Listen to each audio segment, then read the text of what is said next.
यिर्मयाह भविष्यवक्ता की पुस्तक अध्याय 36। यिर्मयाह भविष्यवक्ता की पुस्तक अध्याय 36।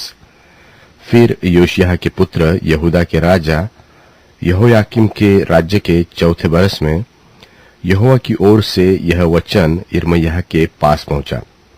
एक पुस्तक लेकर जितने वचन मैंने तुझसे योशिय्याह के दिनों से लेकर अर्थात जब मैं तुझसे बातें करने लगा उस समय से आज के दिन तक इस्राएल और यहूदा और सब जातियों के विषय में कहे हैं, सबको उसमें लिख। क्या जाने यहूदा का घराना उस सारी विपत्ति का समाचार सुनकर जो मैंने उन पर डालने की कल्पना की है, अपनी बुरी चाल से फिरे और मैं उनके अधर्म और पाप को क्षमा करूं। सो यिर्मयाह ने नेरिय्याह के पुत्र बारूक को बुलाया और बारूक ने यहोवा के सब वचन जो उसने यिर्मयाह से कहे थे उसके मुख से सुनकर पुस्तक में लिख दिए। फिर यिर्मयाह ने बारूक को आज्ञा दी और कहा, मैं तो बंधा हुआ हूं, मैं यहोवा के भवन में नहीं जा सकता। सो तू उपवास के दिन यहोवा के भवन में जाकर उसके जो वचन तूने मुझसे सुनकर लिखे हैं पुस्तक में से लोगों को पढ़कर सुनाना, और जितने यहूदी लोग अपने अपने नगरों से आएंगे उनको भी पढ़कर सुनाना। क्या जाने वे यहोवा से गिड़गिड़ाकर प्रार्थना करें और अपनी अपनी बुरी चाल से फिरे, क्योंकि जो क्रोध और जलजलाहट यहोवा ने अपनी इस प्रजा पर भड़काने को कहा है वह बड़ी है। यिर्मयाह भविष्यवक्ता की इस आज्ञा के अनुसार नेरिय्याह के पुत्र बारूक ने यहोवा के भवन में उस पुस्तक में से उसके वचन पढ़कर सुनाए।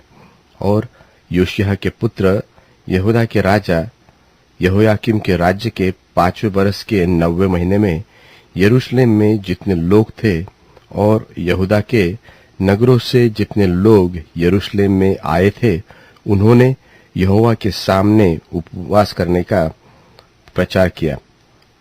तब बारूक ने यहोवा के भवन में सब लोगों को शापान के पुत्र गमर्याह जो प्रधान था उसकी कोठरी में जो ऊपर के आंगन में यहोवा के भवन के नए फाटक के पास थी यिर्मयाह के सब वचन पुस्तक में से पढ़ सुनाए। तब शापान के पुत्र गमर्याह के बेटे मिकायाह ने यहोवा के सारे वचन पुस्तक में से सुने और वह राजभवन के प्रधान की कोठरी में उतर गया। और क्या देखा कि वहां एलीशामा प्रधान और शमायाह का पुत्र दलायाह और अबबोर का पुत्र एलनातान और शापान का पुत्र गमर्याह और हनन्याह का पुत्र सिदकिय्याह और सब हाकिम बैठे हुए हैं। और मिकायाह ने जितने वचन उस समय सुने जब बारूक ने पुस्तक में से लोगों को पढ़ सुनाए थे वे सब वर्णन किए। उन्हें सुनकर सब हाकिमों ने यहूदी को जो नतन्याह का पुत्र और शेलेम्याह का पोता और कुशी का परपोता था बारूक के पास भेजा और कहा कि जिस पुस्तक में से तूने सब लोगों को पढ़ सुनाया है उसे अपने हाथ में लेता आ। सो नेरिय्याह का पुत्र बारूक वह पुस्तक हाथ में लिए उनके पास आया। तब उन्होंने उससे कहा, अब बैठ जा और हमें यह पढ़कर सुना। तब बारूक ने उनको पढ़कर सुना दिया। जब वे उन सब वचनों को सुन चुके तब थरथराते हुए एक दूसरे को देखने लगे और उन्होंने बारूक से कहा, हम निश्चय राजा से इन सब वचनों का वर्णन करेंगे। फिर उन्होंने बारूक से कहा, हमसे कह, क्या तूने ये सब वचन उसके मुख से सुनकर लिखे? बारूक ने उनसे कहा, वह ये सब वचन अपने मुख से मुझे सुनाता गया और मैं इन्हें पुस्तक में स्याही से लिखता गया। तब हाकिमों ने बारूक से कहा, जा तू अपने आप को और यिर्मयाह को छिपा और कोई न जानने पाए कि तुम कहाँ हो। तब वे पुस्तक को एलीशामा प्रधान की कोठरी में रखकर राजा के पास आंगन में आए और राजा को वे सब वचन कह सुनाए। तब राजा ने यहूदी को पुस्तक ले आने के लिए भेजा। उसने उसे एलीशामा प्रधान की कोठरी में से लेकर राजा और जो हकीम राजा के पास खड़े थे उनको भी पढ़ सुनाया। राजा शीतकाल के भवन में बैठा हुआ था, क्योंकि 9वां महीना था और उसके सामने अंगीठी जल रही थी। जब यहूदी 3-4 पृष्ठ पढ़ चुका, तब उसने उसे चाकू से काटा और जो आग अंगीठी में थी उसमें फेंक दिया। सो अंगीठी की आग में पूरी पुस्तक जलकर भस्म हो गई, परंतु न कोई डरा और न किसी ने अपने कपड़े फाड़े, अर्थात न तो राजा ने और न उसके कर्मचारियों में से किसी ने ऐसा किया जिन्होंने वे सब वचन सुने थे। एलनातान और दलायाह और गमरियाह ने तो राजा से विनती की थी कि पुस्तक को न जलाए, परंतु उसने उनकी एक न सुनी।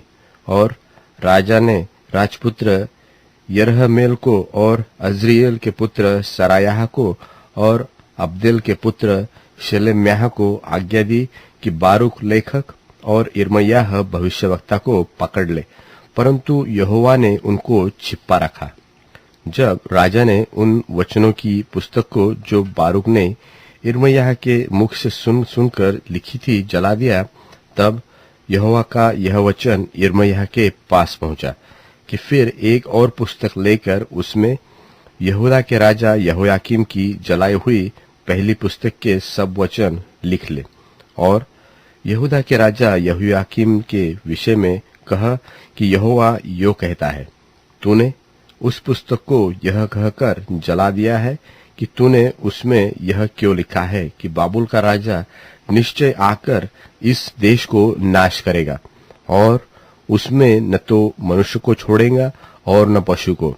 इसलिए यहोवा यहूदा के राजा यहोयाकीम के विषय में यो कहता है कि उसका कोई दाऊद की गद्दी पर विराजमान न रहेगा, और उसकी लोथ ऐसी फेंक दी जाएगी कि दिन को घाम में और रात को पाले में पड़ी रहेगी।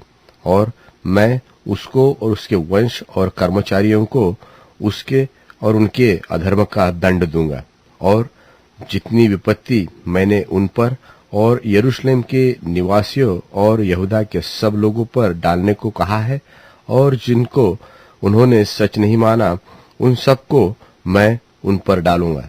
तब यिर्मयाह ने दूसरी पुस्तक लेकर नेरिय्याह के पुत्र बारूक लेखक को दी, और जो पुस्तक यहूदा के राजा यहोयाकीम ने आग में जला दी थी, उसमें के सब वचनों को बारूक ने यिर्मयाह के मुख से सुन कर उसमें लिख दिया। और उन वचनों में उनके समान और भी बहुत सी बातें बढ़ा दी गई। और भी